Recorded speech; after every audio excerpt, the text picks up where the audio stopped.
Hello' guys LP. আৰু UP. স্কুলত শিক্ষকৰ বাবে আবেদন কৰা প্ৰাৰ্থীসকলৰ বাবে জনাই আছোঁ এটা খুব গুৰুত্বপূৰ্ণ খবৰ যে বহুতেইটো প্ৰশ্ন কৰি থাকে যে DEEৰ ভেৰিফিকেশ্যন লিষ্ট বা মেৰিট লিষ্ট কেতিয়া ওলাব। তো সেই সম্পৰ্কে মই সবিশেষ জনাম, গতিকে আপোনালোকে শেষলৈকে মোৰ ভিডিঅ'টো চাব, যেতিয়া সম্পূৰ্ণ কথাখিনি বুজি পাব। তো বলক ভিডিঅ'টো আৰম্ভ কৰোঁ।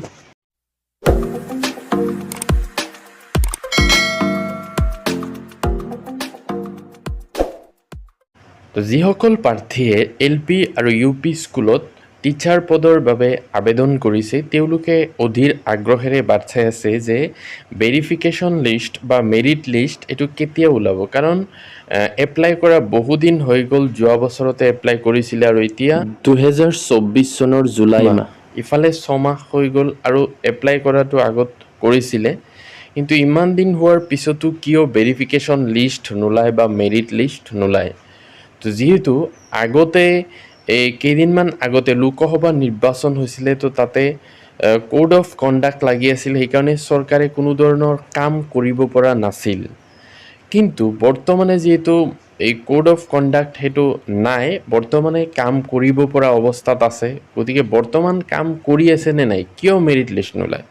ইয়াৰ কাৰণটো হ'ল যে এতিয়া কি কৰে DEE অৰ্থাৎ ডিপাৰ্টমেণ্ট অফ এলিমেণ্টাৰী এডুকেশ্যনে এল.পি. আৰু ইউ.পিত যিসকলে এপ্লাই কৰে চাকৰিৰ কাৰণে, তেওঁলোকৰ চব ডকুমেণ্ট যিহেতু অনলাইনতে আপলোড কৰা থাকে, গতিকে তেওঁলোকে তাতে অফিচত বহিয়ে সম্পূৰ্ণ ডকুমেণ্টবিলাক চেক কৰে যে এইবিলাক ঠিকে আছে নে নাই, তেওঁলোকে ধৰিব পাৰিছে নে নাই। তো সকলো যদি ঠিকে থাকে তেতিয়াতো ভালে, আৰু যদি কিবা অসুবিধা থাকে তেতিয়া তেওঁলোকে ডাইৰেক্ট কেণ্ডিডেটজনক ফোন কৰে যে আপোনাৰ অমুক ডকুমেণ্টটোত কিবা আছে, আসোঁৱাহ আছে, আপুনি এইটো পুনৰাই আৰু এটা ইমেইল দি দিয়ে, সেইটোত দিব লাগে। এনেকৈ কৰিলে কি হয়, তেওঁলোকে অফিচত বহিয়ে মানে সম্পূৰ্ণ ডকুমেণ্ট আচলতে ভেৰিফাই কৰি দিয়ে, আৰু ভেৰিফাই কৰাৰ পিছত তেওঁলোকে এটা মেৰিট লিষ্ট উলিয়াই দিয়ে। তাৰপিছত সেই মেৰিটৰ বেচিছত তেওঁলোকে সকলোকে, যিসকল মানে মেৰিট লিষ্টত আহিব, অৰ্থাৎ যিসকলে মানে চাকৰি পোৱাৰ যোগ্য মাৰ্ক হিচাপে আহি যায়, তেওঁলোকক ডাইৰেক্ট গুৱাহাটীত কোনোবা অফিচত মাতি দিয়ে আৰু সেইসকল কেণ্ডিডেটক ভেৰিফিকেশ্যন কৰে, যিসকলে মানে চাকৰি পাব, যিসকলৰ মাৰ্ক বেছি আছে বা ৰেংক হিচাপে আহিছে তেওঁলোকক। এনেকৈ মাতাৰ পিছত যিসকলক মানে ভেৰিফিকেশ্যনত নিয়ে, তেওঁলোকে খাটাং হৈ যায় যে তেওঁলোকে চাকৰিটো পাব।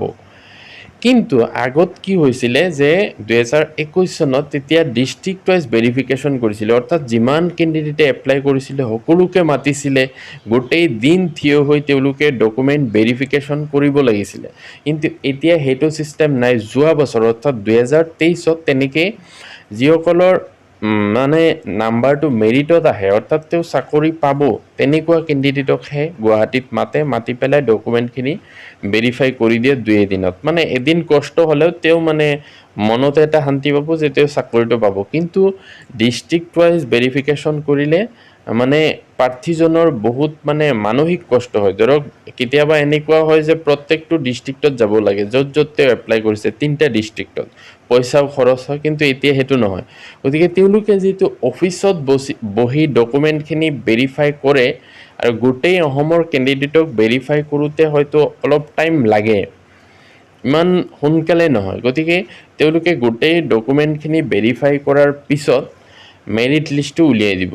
এইটো কেতিয়া দিব আচলতে বহুতে মানে বহুত ধৰণে কয় যে অমুক তাৰিখত দিব, তমুক তাৰিখত দিব, এইটো কোনেও নাজানে। যেতিয়া দিয়ে আপোনাৰ ৱেবছাইট, এই যিটো আহি আছে স্ক্ৰীনত DEE.assam.gov.in, সেইটো ৱেবছাইটত দি দিয়ে।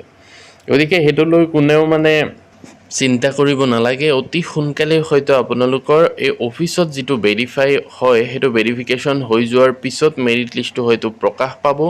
আৰু চৰকাৰো এতিয়া যিটো বহিছে, আগত হয়তো কাম কৰা নাছিলে ইলেকশ্যনৰ কাৰণে, এতিয়া হয়তো কাম কৰি আছে, অলপ টাইম লাগিব অফিচত ভেৰিফাই কৰোঁতে। তো এই ভেৰিফাইখিনি হোৱাৰ পিছত হয়তো আপোনালোকৰ মেৰিট লিষ্টটো ওলাব। গতিকে অলপ ধৈৰ্য ৰাখক, হয়তো অতি সোনকালেই ওলাব। আৰু যিহেতু এইজন মুখ্যমন্ত্ৰীৰ দিনত, অৰ্থাৎ ডক্টৰ হিমন্ত বিশ্ব শৰ্মাৰ দিনত প্ৰত্যেক বছৰে এপইণ্টমেণ্ট দিয়ে আছে, সকলোৱে গম পায়। গতিকে আপোনালোকৰ চিন্তাৰ কোনো কাৰণ নাই, হয়তো অতি সোনকালে মেৰিট লিষ্টখন ওলাব। পজিটিভ থাকক, চিন্তা নকৰিব, অতি সোনকালে ওলাব লাগে। তো এইখিনি আছিলে গুৰুত্বপূৰ্ণ ইনফৰমেশ্যন। ভিডিঅ'টো ভাল লাগিলে লাইক এটা কৰি দিব, মোৰ চেনেলটো ছাবস্ক্ৰাইব কৰি থ'ব। Thank U.